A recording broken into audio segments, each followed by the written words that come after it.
Most people think the most famous computer viruses were just digital annoyances, strange little programs from the early internet. The kind of thing that slowed down a computer, corrupted a few files, and then disappeared into history. But some of them did much more than that. Some of them changed the way the world understood networks, trust, and vulnerability itself. Because the history of malware is not just a history of damaged machines, it is a history of escalation. Every major virus revealed a weakness that people had not fully understood yet. And once that weakness was exposed, the next threat usually went even further. One of the earliest warnings came in 1988 with Morris worm. It was not designed to destroy the internet. In fact, its creator later claimed it was meant to measure the size of the network. But once released, it replicated uncontrollably, spreading across connected systems and overloading thousands of machines. What made Morris worm historic was not only the disruption it caused, it was the realization behind it. A self-replicating program could move across a networked world faster than anyone had imagined. That idea alone changed the atmosphere of the internet. For the first time, people could clearly see that connectivity itself could become a liability. And once that possibility became real, malware started evolving in a different direction. It stopped relying only on technical surprise and started using something far more familiar: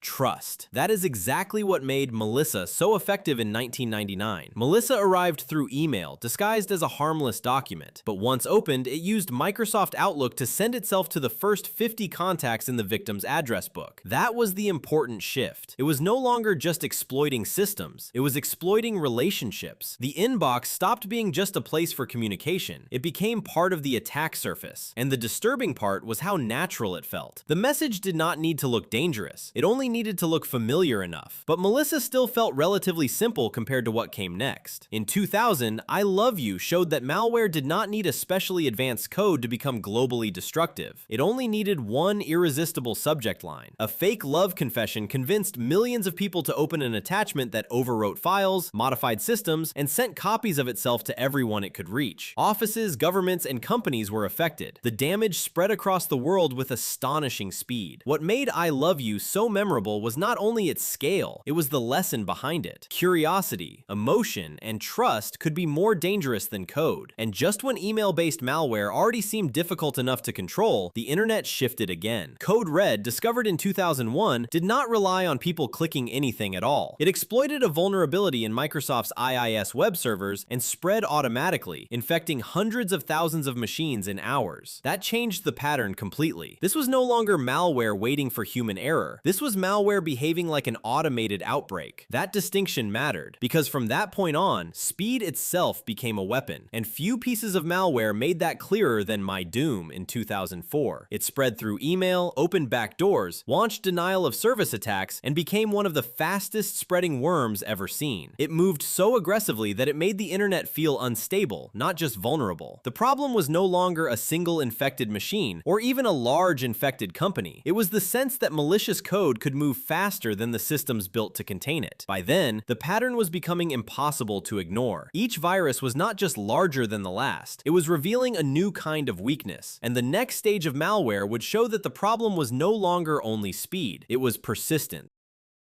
By the time Configure appeared in 2008, malware was no longer just becoming faster. It was becoming harder to remove, harder to trace, and harder to truly eliminate. Configure infected millions of Windows systems, blocked access to security websites, disabled updates, and constantly changed the way it communicated, making cleanup unusually difficult. That is what made it so important. It did not just spread, it stayed. Configure showed that the next generation of threats would not always announce themselves dramatically. Sometimes they would survive quietly inside systems, resisting every attempt to remove them. And while Configure revealed persistence, another threat revealed something else entirely: profit. That is what made Zeus so important. Zeus did not become infamous because it spread like a worm. It became infamous because it quietly stole banking credentials. Using keylogging and form grabbing techniques, it captured sensitive information without making the victim immediately immediately aware. The goal was not disruption for its own sake. The goal was money. That marked a major transition in malware history. The threat was becoming organized, strategic, financial. But even that was not the real turning point. The real turning point came when malware stopped looking like only a criminal tool and started looking like something closer to a weapon. That is what made Stuxnet fundamentally different. Discovered in 2010, it was designed to target industrial control systems, specifically Iranian nuclear centrifuges. It did not just infect computers, it sabotaged physical infrastructure. That alone made it historic. But what made Stuxnet truly unsettling was what it proved. Software could move beyond digital disruption and create real-world industrial damage. Malware was no longer just stealing, spreading, or crashing systems. It could interfere with machines in the physical world. And once that line had been crossed, the next major attacks felt different. They no longer looked like isolated incidents. They looked like global events. That is exactly why WannaCry in 2017 became so memorable. Using a leaked NSA exploit known as Eternal Blue, it spread rapidly across unpatched Windows systems and locked users out of their files while demanding ransom payments. Hospitals, companies, public services, and critical infrastructure were affected. For many people, WannaCry was the moment cyber attacks stopped feeling abstract. It did not just hit computers, it hit systems that people depended on in everyday life. And even then, the story was not over, because later that same year, the world saw something even more destructive. At first glance, NotPetya looked like ransomware. It displayed a ransom note, encrypted systems, and spread aggressively. But in reality, it behaved more like a wiper than a true extortion tool. Recovery was often impossible, and the damage spread through multinational companies at enormous speed. NotPetya did not just infect networks. It paralyzed logistics, operations, and global business, causing billions in losses. It was malware as economic disruption, and by that point, the history of famous viruses was no longer just a history of infection. It was a history of escalation, from Morris Worm, which revealed how connected systems could fail together, to Melissa and I Love You, which showed how easily human trust could be exploited, from Code Red and My Doom, which turned automation and speed into weapons, to Conficker and Zeus, which made malware persistent and financially strategic. Then came Stuxnet, where code reached into the physical world, and after that, WannaCry and NotPetya made one thing impossible to ignore. The digital world was no longer dealing with isolated outbreaks. It was dealing with threats capable of disrupting hospitals, infrastructure, corporations, and entire economies. And that may be the most unsettling part of all. The history of computer viruses is not just the history of malicious software. It is the history of how every stage of the internet created a new opportunity for the next threat. Because each time the digital world thought it had learned the lesson, a new virus appeared to prove that the lesson was incomplete.